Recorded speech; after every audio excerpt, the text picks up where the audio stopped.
할렐루야. 지난 한 주간 잘 지내셨습니까? 예수 농부교회 예배 참석하신 여러분 한 분 한 분을 환영합니다. 사랑합니다. 축복합니다. 다 함께 사도신경을 고백하면서 6월 9일 주일 예배 드리겠습니다.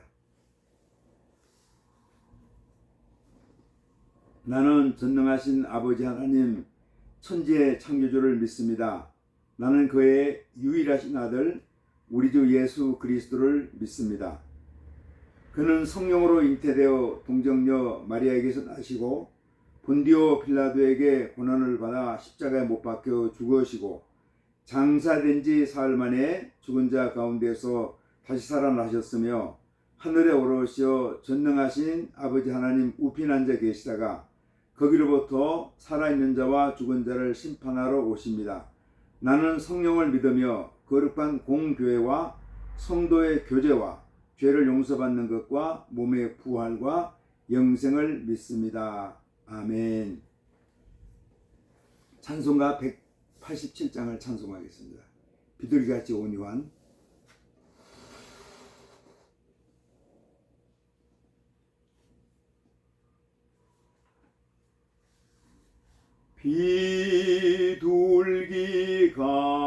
비둘기같이 온유한 은혜의 성령 오셔서 그친 맘 어루만지사 위로와 평화 주소서. 진리의 빛을 비추사 주의 길 바로 걸으며 주님을 옆에 모시고 경건히 살게 하소서. 주님과 동행하면서 거룩한 길로 행하며 진리의 예수 붙잡고 길 잃지 않게 하소서. 연약한 나를 도우사 하나님 나라 이르러 주님의 품에 안기는 영원한 안식 주소서.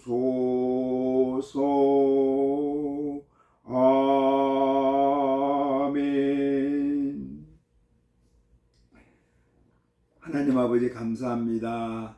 지난 한 주간 주님께서 저희들을 눈동자처럼 지켜주셨다가 거룩한 날 복된 날 주의 성소에 불러주셔서 마음과 뜻과 정성을 모두어 하나님 아버지 앞에 예배의 단을 쌓게 하시니 감사드립니다.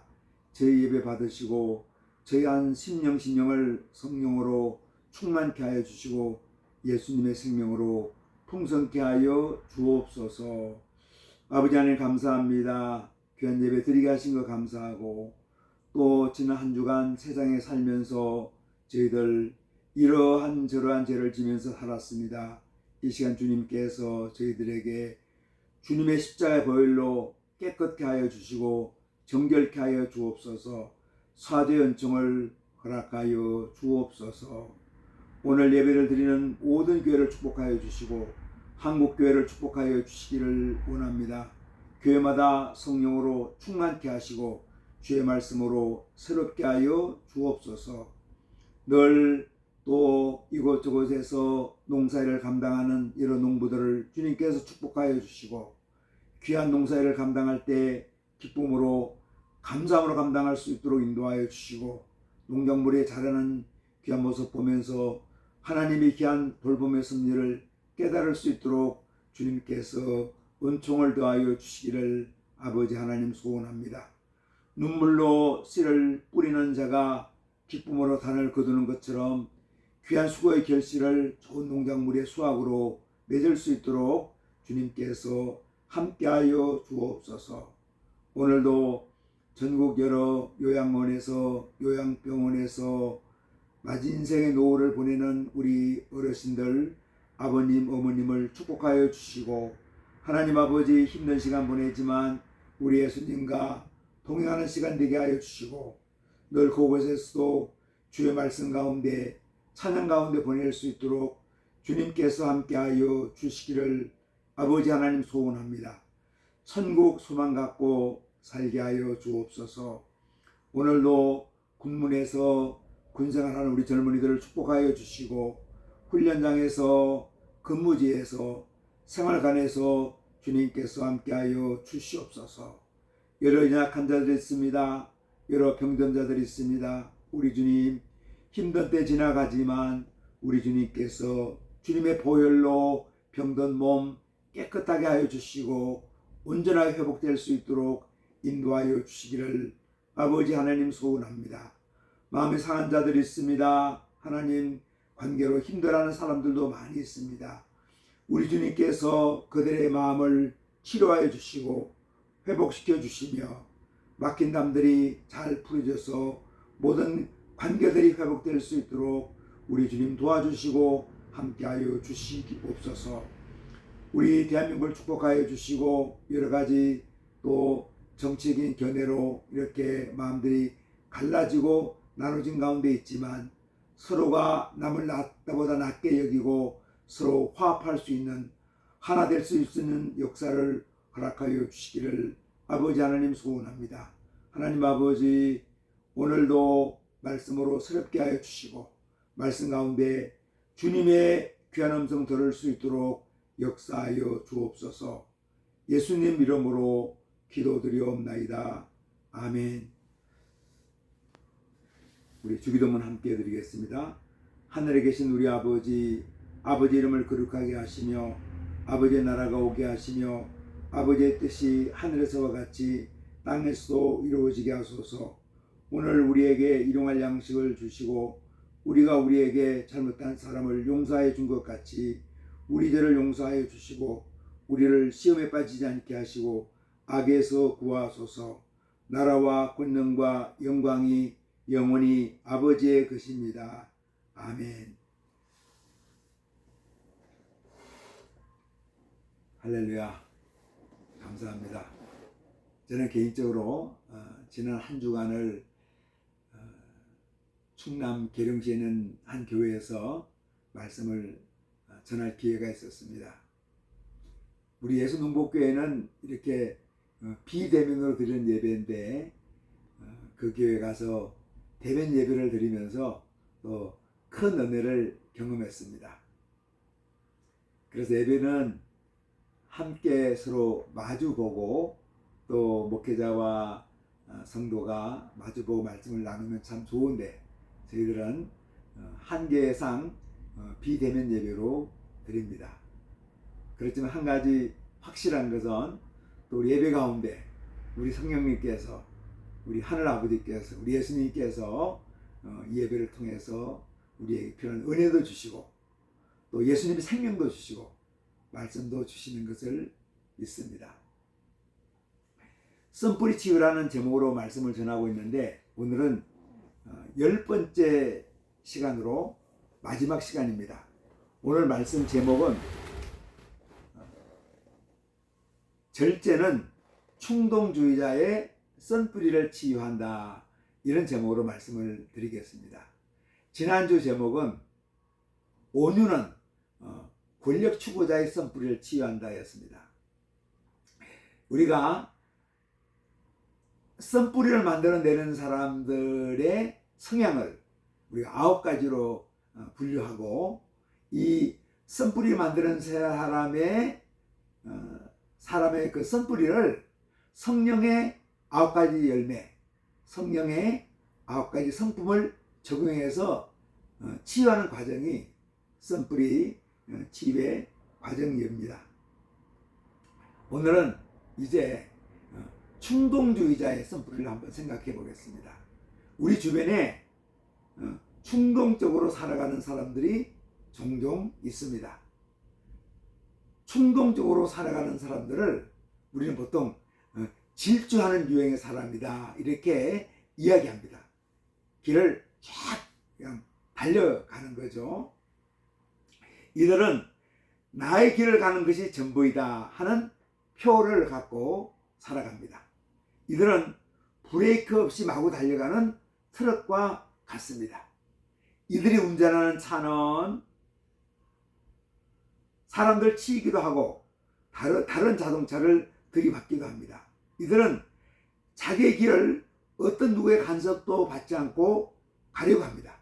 이들은 원하는 것을 즉시 얻지 못하면 참지 못하는 자들이고, 짧은 기간에 충동적인 욕구를 채우려 합니다. 성경 속에 등장하는 충동주의자는 누구일까 하고 한번 생각해 보았습니다. 많은 사람들이 있지만 우리가 첫 번째 살인자였던 가인을 생각해 볼 수 있습니다. 아담의 두 자녀죠.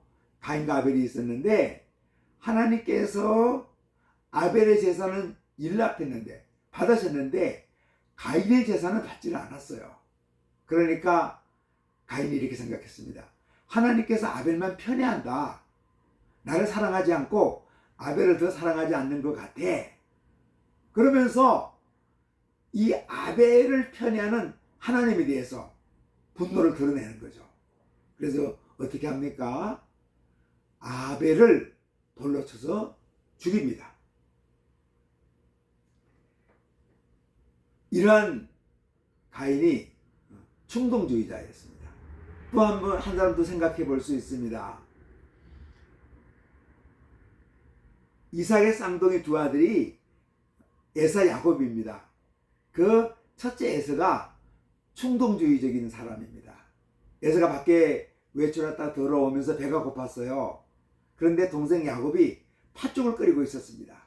그러니까 얘기합니다. 팥죽 좀 나에게 달라고. 그러니까 야곱이 형한테 말하는 거죠. 형 그냥 못 줍니다. 형이 나한테 장자권을 나한테 팔면은 제가 팥죽을 줄게요. 그렇게 얘기를 합니다. 그래서 배가 고픈데 장자권이 무슨 소용이 있을까 하면서 에서가 팥죽 한 그릇에 장자권을 포기합니다. 그 후에 에서는 이제 축복권까지 자기 동생 야곱에게 빼앗기죠. 그래서 이 힘든 인생을 살아가는 것을 보게 됩니다. 우리 주변에도 배우자나 가까운 사람들의 충동적인 행동 때문에 아픔을 겪는 사람들이 참 많습니다. 충동주의자들은 아무 밭이나 들어가서 농작물을 완전히 망가뜨려 놓는 고삐 풀린 망아지와 같습니다. 이들은 충동 구매를 하기도 하고, 때로는 충동적인 선언이나 맹세를 하면서 그 일로 인생이 덫에 걸려서 살기도 합니다. 예수님의 제자 중에서 훌륭한 제자들이 많은데 베드로도 훌륭한 제자였죠. 그런데 베드로도 충동주의적인 성향을 가지고 있습니다.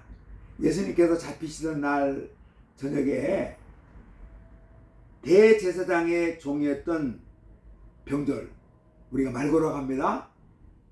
말고가 이제 이렇게 왔는데, 이 병졸들이 예수님을 체포하려고 되니까 베드로가 칼을 빼서 말고의 귀를 베어버립니다.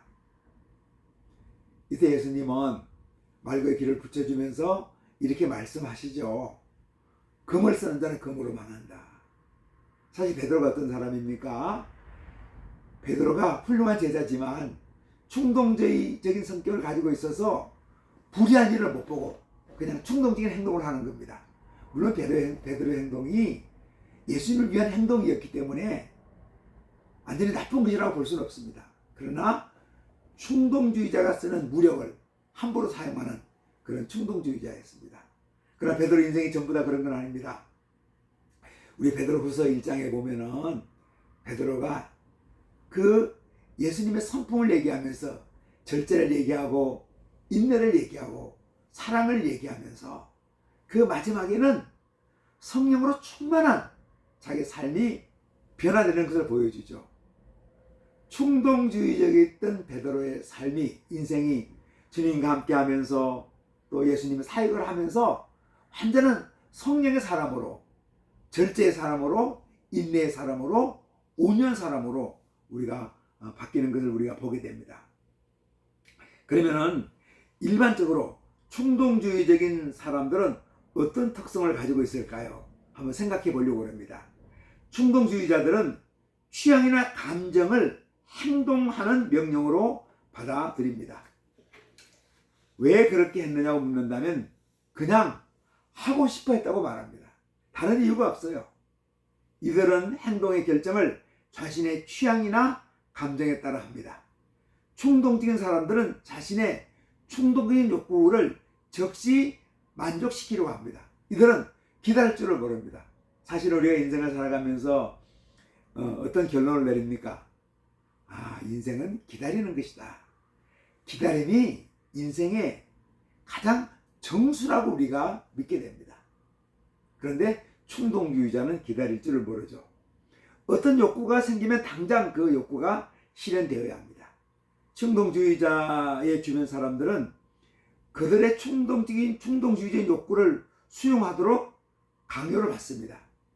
충동적인 사람들은 자신의 욕구가 충족되지 않으면 화를 내면서 상대방에 대해서 비난하고 때로는 저주를 퍼붓기도 합니다.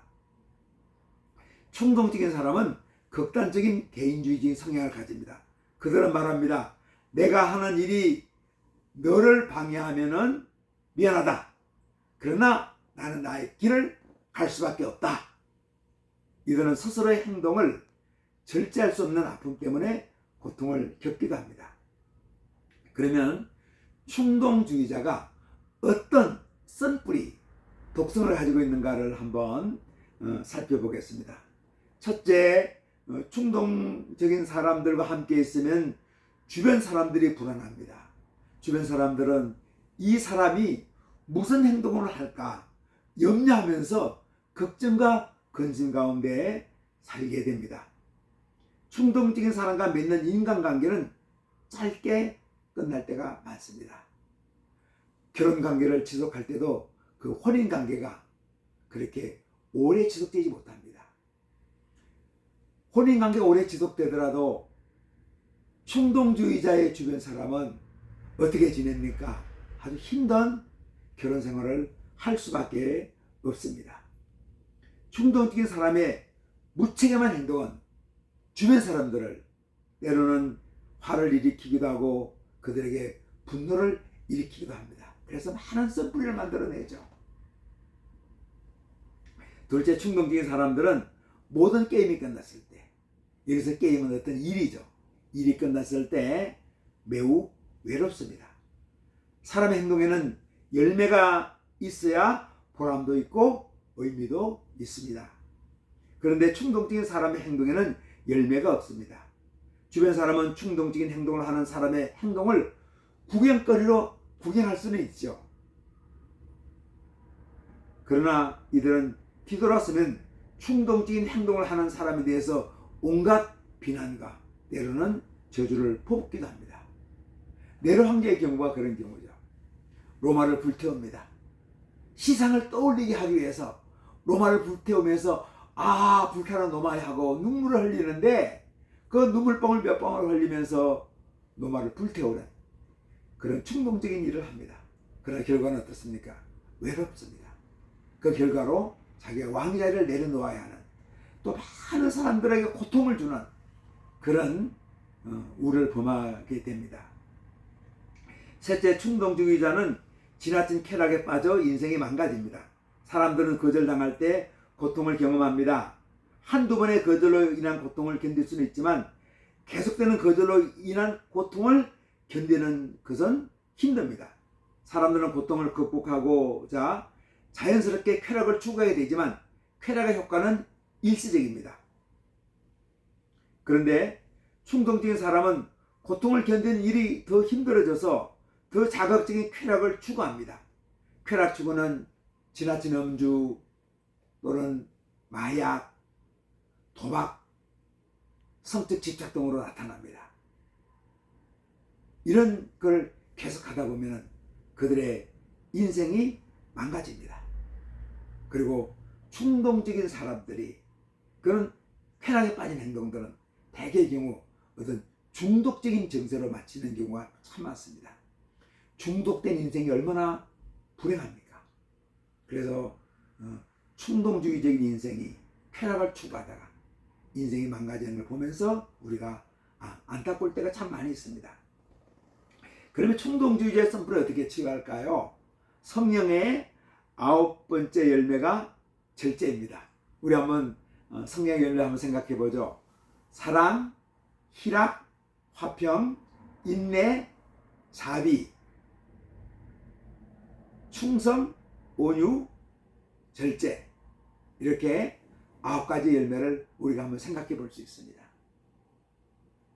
절제가 무엇인가? 절제는 자신을 조절하는 능력을 말합니다. 신앙인의 경우의 절제는 예수님의 선택을 따르는 것이고 예수님의 가치관을 따르는 것입니다. 이걸 우리가 꼭 기억하면 좋겠습니다. 절제가 무엇인가? 자기를 조절하는 능력이지만 우리 신앙인의 경우에는 분명합니다. 예수님의 선택을 따라서 행동하는 것입니다. 예수님의 가치관에 따라서 행동하는 것이라고 말씀드릴 수 있습니다. 예수님이 이 자리에 계시면 주먹질을 하실까 아니면 참으실까 생각하면서 살아가는 것이죠. 절제의 사람은 예수님이라면 분노하실까 아니면 온유한 모습으로 대할까 생각하면서 행동합니다. 오늘 말씀에 고린도전서 9장 27절에 고백합니다. 내가 내 몸을 쳐서 복종하게 되면 내가 남에게 전파한 후에 자기가 도리어 버림이 될까 두려워함이라. 바울 사도는 고린도 교회 성도들의 여러 가지 얘기를 하면서 그 고린도 교회 성도들이 훌륭한 점도 많이 있지만 특별히 이들이 절제하지 못하는 그들의 생활을 많이 염려하면서 권면하고 있습니다. 예수님은 바울 사도를 훌륭한 복음 증거자, 전도자로 세웠죠. 바울 사도가 복음을 증거하면서 사도의 권리를 누릴 권한이 있습니다. 그런데 바울 사도는 그렇게 말합니다. 내가 사도의 권한까지 내가 포기합니다. 그러면서 내가 늘 나를 쳐서 복종시킵니다. 절제시킨다는 거죠. 왜 절제시킵니까? 내가 복음을 증거하고 하나님의 복음 전도자로 선교사로 일을 충분히 한 뒤에 내가 절제하지 못하면 내 인생이 망가져서 오히려 주님으로부터 인정받지 못하고 버림을 받을 수 있다고 생각하는 거죠. 절제하지 못하는 인간들 어떻게 됩니까? 인생이 망가질 수밖에 없습니다. 그래서 고린도 교인들을 향해서 얘기합니다. 여러분, 특별히 그 사람들이 우상 숭배나 성적인 면에 있어서 절제를 못하고 있었습니다. 꼭 여러분 명심하십시오. 성적인 일에 절제가 필요합니다. 그리고 우상 숭배에도 여러분 꼭 해서는 안 되는 거죠. 반드시 절제해야 됩니다. 그러면서 자기의 예를 들은 거죠. 나 같은 복음 전도자도, 나 같은 하나님의 종도 내 몸을 쳐서 절제를 통해서 내가 인생의 바른 길을 가려고 한다고 그렇게 강조하고 있습니다. 고린도전서 13장에서 절제 능력을 갖추는 것이 어른의 자격으로 표시하고 성숙한 신앙의 표준으로 제시합니다. 고린도전서 13장은 어떤 내용입니까? 사랑에 대해서 얘기를 쭉 말씀합니다. 사랑은 오래 참고 온유하고 시기하지 않고, 이렇게 사랑의 성품을 얘기하면서 사랑의 완성이 무엇인가? 이것이 절제라는 거예요. 그래서 말합니다. 내가 어렸을 때는 말하는 것이, 행동하는 것이 어린아이 같다가 내가 장성한 사람이 되어서 어른이 돼서는 어린아이를 버렸다고 얘기합니다. 어른의 특징이 무엇이라는 겁니까? 장성한 사람의 특징이 무엇입니까? 성숙한 신앙이 무엇입니까? 이것이 절제라고 말합니다. 성령의 열매가 사랑으로 출발하죠. 마지막에 뭘로 완성됩니까? 절제로 완성되는 것입니다. 그래서 절제가 소중한 걸 가르치죠. 그러면 구체적으로 절제가 충동주의자의 쓴뿌리를 어떻게 치유하는 걸 한번 생각해 보려고 합니다.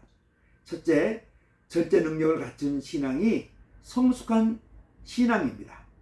절제하지 못하면 가정이나 공동체가 아픔을 겪습니다. 절제는 중요한 특징을 가지고 있습니다.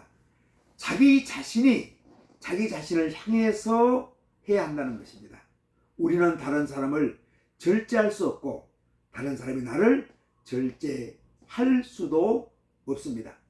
우리는 다른 사람을 절제할 수도 없고 다른 사람이 나를 절제할 수도 없습니다. 물론 우리가 절제하도록 때로는 강요할 수 있죠. 그러나 완전히 그 사람들에게 절제를 할 수는 없습니다. 부모가 자녀에게, 또 부부끼리도 절제를 우리가 권면하고 때로는 지나치게 강요하기도 하지만, 그러나 궁극적인 선택은 누가 해야 된다는 겁니까? 절제는 자기가 해야 합니다. 절제가 너무 늦어지면 다시 시작할 수가 없습니다. 그런데 한 가지 분명한 것은 그리스도 안에 있으면 늦지 않았습니다. 우리는 보통 그럽니다. 아이고, 그 사람 절제의 성품을 주기엔 좀 늦었구나 하고 우리는 일반적인 사람들은 생각합니다. 그러나 성령의 역사는, 성령의 성품은 어떻습니까? 예수님 안에서는 불가능이 없죠. 그 사람이 충동적인 사람이지만 분명히 우리가 그 사람한테 절제의 성령, 절제의 능력이 역사할 수 있습니다. 아멘. 이것이 우리의 믿음입니다. 충동적인 행동으로 넘어지지만 절제의 인격이 되어서 성숙한 신앙의 사람이 됩니다. 그래서 우리가 참 기도를 많이 해야 됩니다. 하나님 아버지, 저 형제가, 저 자매가 절제의 성품을 가질 수 있도록 해 주십시오. 드라마에 빠진 사람이 많습니다. 오락에 빠진 사람이 많습니다. 특별한 취미에 빠진 사람이 많아가지고 절제하지 못해가지고 가장 중요한 우선적인 일도 분간하지 못하는 사람이 너무나 많습니다. 이런 분이 어떤 사람들입니까? 명목적인 신앙인이 될 수밖에 없죠. 그래서 성숙한 신앙은 어떤 겁니까? 절제 능력을 갖춰야 한다는 것을 꼭 우리가 기억했으면 좋겠습니다. 둘째, 꿈을 가진 사람은 절제합니다. 하나님 나라의 꿈을 가진 사람은 절제할 수 있습니다. 우리는 믿음의 꿈을 가져야 합니다. 아멘. 자녀들에게도 하나님 나라의 꿈을 주고 예수 그리스도의 성품을, 거룩한 성품을 닮아가는 꿈을 심어줘야 합니다. 그럴 때 자녀들도 절제할 수 있습니다. 만약 자녀들에게 꿈이 없다면 왜 절제합니까? 내가 꿈을 가지고 있고 그 꿈을 성취하기 위해서, 이루기 위해서 우리가 생활을 절제합니다. 시간을 절제합니다. 관계를 절제하는 거죠. 목표가 없다면 인간은 금방 무너지는 존재입니다. 자신의 삶에서 소중한 것을 간직한 사람들마다 가치 있는 절제를 배우게 됩니다.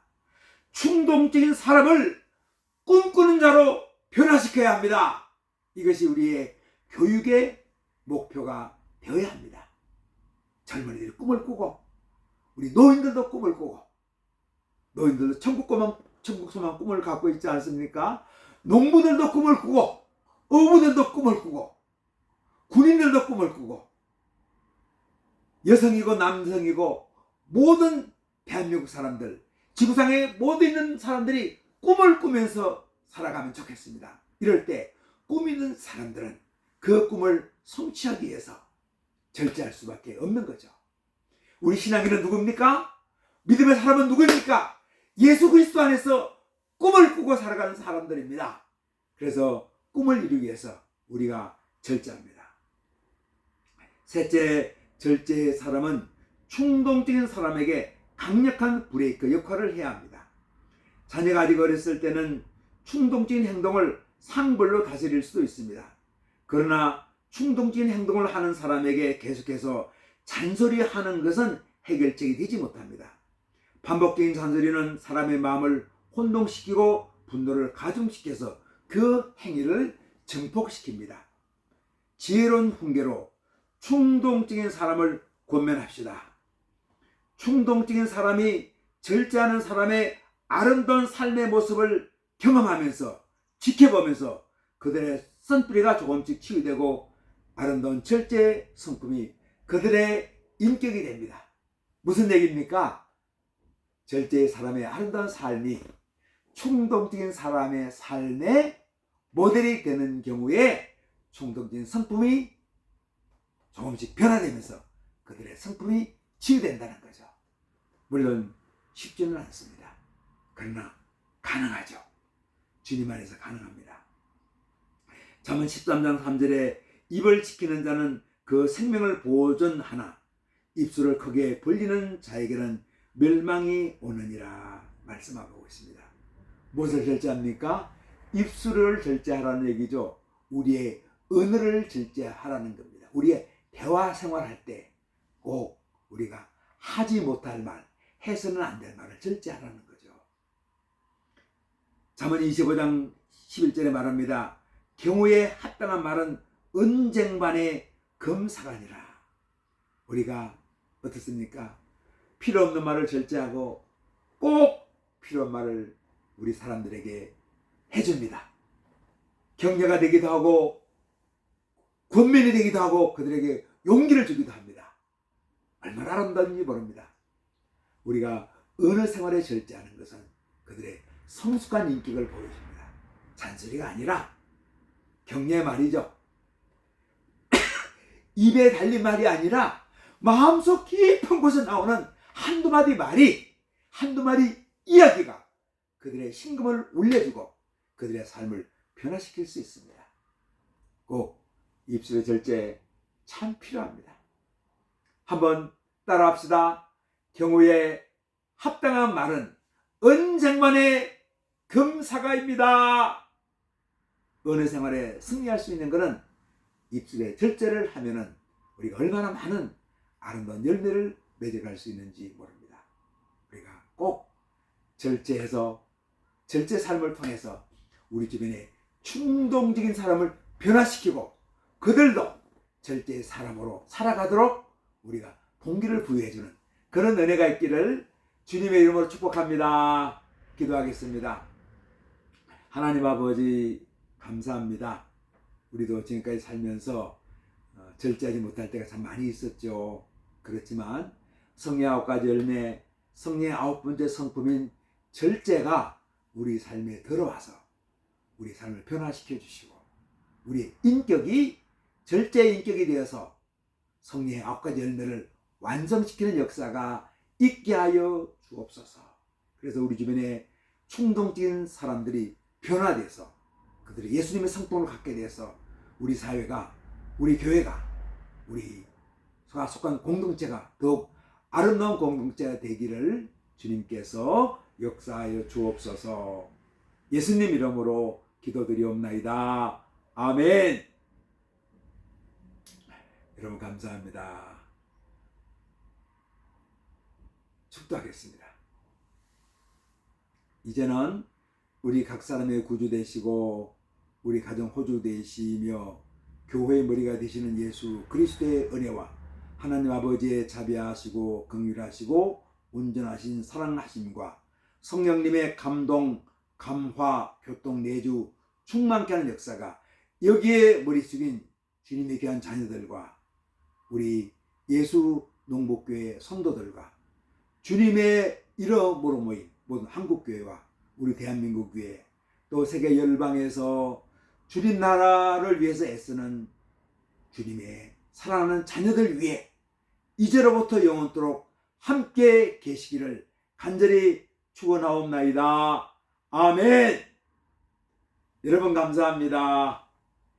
한 주간 믿음으로 승리하면 좋겠습니다. 예수님과 동행 한 주를 살아가면 좋겠습니다. 또 이 동영상, 예배 동영상 주변 가까운 사람에게 또 예수 믿지 않은 분들에게 나눠주면서 또 복음 선교하는 그런 역사를 감당하면 좋겠습니다. 여러분 사랑합니다. 축복합니다. 한 주간 예수님과 동행하며 승리합시다. 아멘.